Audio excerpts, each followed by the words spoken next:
રાજુ કરપડા છેલ્લા 8 વર્ષથી લડે છે ખેડૂતો માટે, અને આ જે લડત છેલ્લા 8 વર્ષથી લડી રહ્યો હતો એની લડત જે હતી એમાં કયા ખેડૂતોએ હાજરી આપી?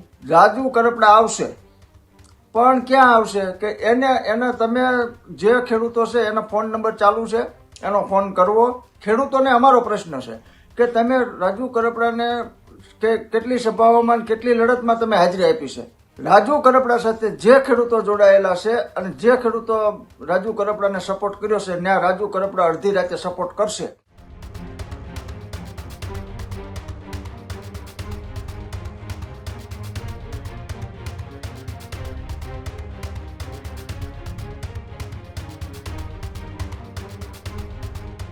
ખેડૂત નેતા તરીકેની છાપ ધરાવતા રાજુ કરપડાએ પક્ષ પલટો કરીને ભાજપમાં જોડાયા બાદ અનેક ટીકા અને ટિપ્પણીનો સામનો કરી રહ્યા છે.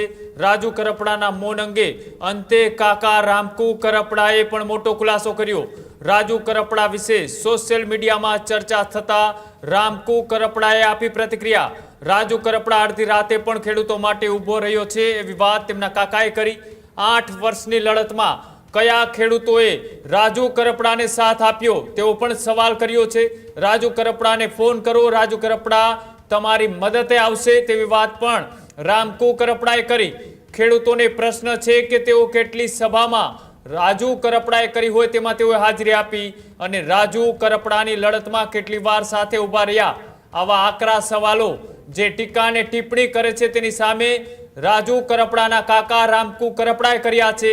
કડદા કાંડમાં શું આ કહેનારા ખેડૂતોની હાજરી હતી તેવા પણ સવાલો છે. તે અત્યારે રાજુ કરપડાના કાકા રામકુ કરપડા જે સોશિયલ મીડિયામાં ટીકા અને ટિપ્પણી કરી રહ્યા છે તેની સામે તેઓએ કરી છે. અને 4 મહિના જ્યારે જેલમાં હતા ત્યારે ક્યાં ખેડૂત પરિવારે તેઓની મુલાકાત લીધી તેવી પણ વાત તેઓએ વિડીયોના મારફતથી કરી છે. અને જે રીતના એ ચારેકોર ચર્ચાઓ ચાલી રહી છે કે ખેડૂત નેતા તરીકેની છાપ ધરાવતા રાજુ કરપડા બેબાકીથી ખેડૂતોનો અવાજ બનતા હતા. પક્ષ પલટો કર્યા બાદ તેઓ ખેડૂતોના પ્રશ્ને કેમ બોલતા બંધ થઈ ગયા? આવા સવાલો સોશિયલ મીડિયા ઉપર તેમના એકાઉન્ટ ઉપર મારો કરવામાં આવે છે સવાલોનો. અને અંતે હવે રાજુ કરપડાના કાકા રામકુ કરપડાએ આ તમામ સવાલોના જવાબ આપતા શું કહ્યું આવો એ પણ જોઈએ. હમણાં એક સોશિયલ મીડિયા ઉપર ટ્રેન્ડ ચાલ્યો છે કે રાજુ કરપડા ગાયબ થઈ ગયો છે, ખેડૂતો માટે રાજુ કરપડા આવતો નથી, ખેડૂતોના કામ અત્યારે બોલાવે છે, ભાજપમાં ભળી ગયા પછી આમ કરે છે ને તેમ કરે છે ને એને હાજરી નથી હોતી. કા ભાઈ, રાજુ કરપડા છેલ્લા 8 વર્ષથી લડે છે ખેડૂતો માટે. એમાં અગાઉના જે 3-4 વર્ષ જે છે એ બિન રાજકીય હતા, એ પછી આમ આદમી પાર્ટીમાં હતા. અને આ જે લડત છેલ્લા 8 વર્ષથી લડી રહ્યો હતો એની લડત જે હતી એમાં કયા ખેડૂતોએ હાજરી આપી? અત્યારે તમે બધા કહે છે કે અહીંયા રાજુ કરપડા નથી આવતો, ફલાણા નથી આવતો. રાજુ કરપડા આવશે, પણ ક્યાં આવશે કે એને તમે જે ખેડૂતો છે એનો ફોન નંબર ચાલુ છે, એનો ફોન કરવો. અને જે તમે રાજુ કરપડાની કેટલી સભામાં હાજરી આપી છે?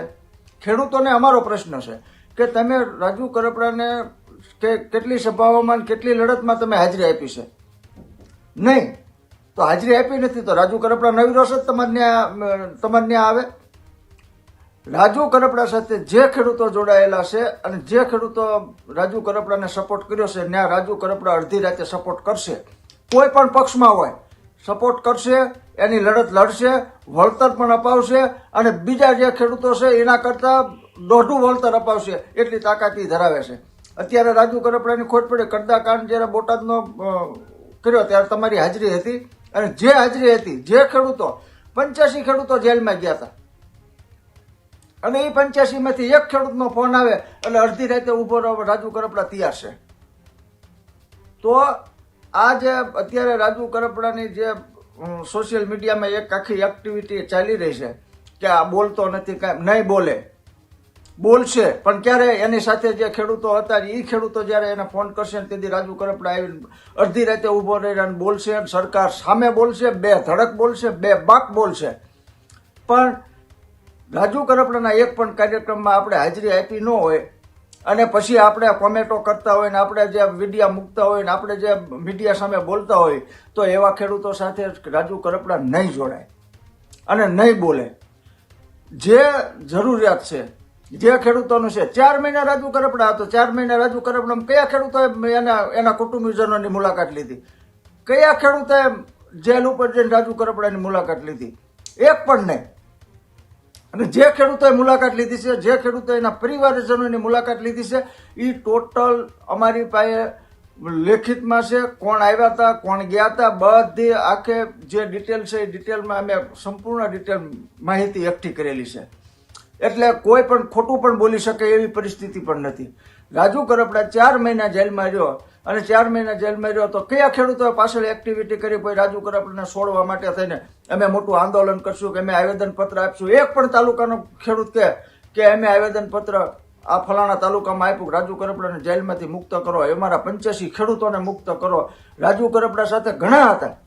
કે રાજુ કરપડા એક જ જેલમાં હતો એવું તો હતું નહીં, ઘણા લોકો હતા.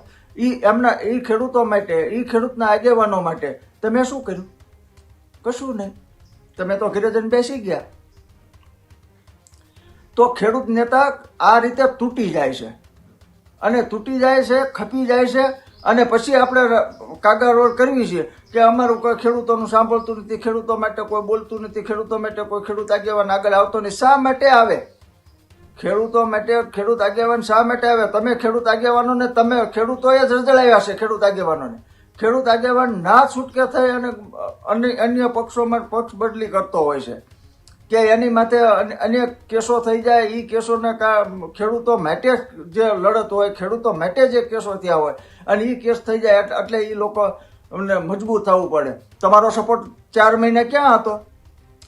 રાજુ કરપડા જેલમાં રહ્યો ત્યાં સુધી તમારો સપોર્ટ ક્યાં હતો? તમે એક પણ આવેદનપત્ર નથી આપ્યું, એક કોઈ વસ્તુ, કોઈ મૂવમેન્ટ નથી કરી. ત્યારે તમે અત્યારે બૂમ બરાડા પાડો કે રાજુ કરપડા આવતો નથી, રાજુ કરપડા બોલતો નથી, નામ નથી કરતો, તેમ નથી કરતો. તો રાજુ કરપડા એક શબ્દ નહીં બોલે અને રાજુ કરપડા બોલશે. એની સાથે જે ખેડૂતો હતા, જે જેલવાસમાં ખેડૂતો હતા, જે એની સાથે સતત સંકળાયેલા ખેડૂતો છે, એના માટે અડધી રાતે રાજુ કરપડા બોલશે, બે બાક બોલશે અને સરકાર સામે પણ બોલવું પડશે તો સરકાર સામે પણ બોલશે. પરંતુ જે ખોટી રીતે એ રાજુ કરપડા એક શબ્દ પણ બોલશે નહીં. જે ખેડૂતો એના સપોર્ટમાં, એની ઓફિસ સુરેન્દ્રનગર ચાલુ છે, એના ફાર્મ હાઉસ ઉપર પણ ગામડે પણ ઓફિસ ચાલુ છે અને જે ખેડૂતો જે એની સભાઓમાં જેમાં હાજરી આપી હોય એમાં રાજુ કરપડા અડધી રાતે આવવા તૈયાર છે. જય જવાન, જય કિસાન. ત્યારે જ ન્યૂઝરૂમ ગુજરાતની યુટ્યુબ ચેનલને સબસ્ક્રાઇબ કરો અને ઇન્સ્ટાગ્રામ અને ફેસબુક પર ફોલો કરો. અપડેટ રહો, સત્યની સાથે રહો.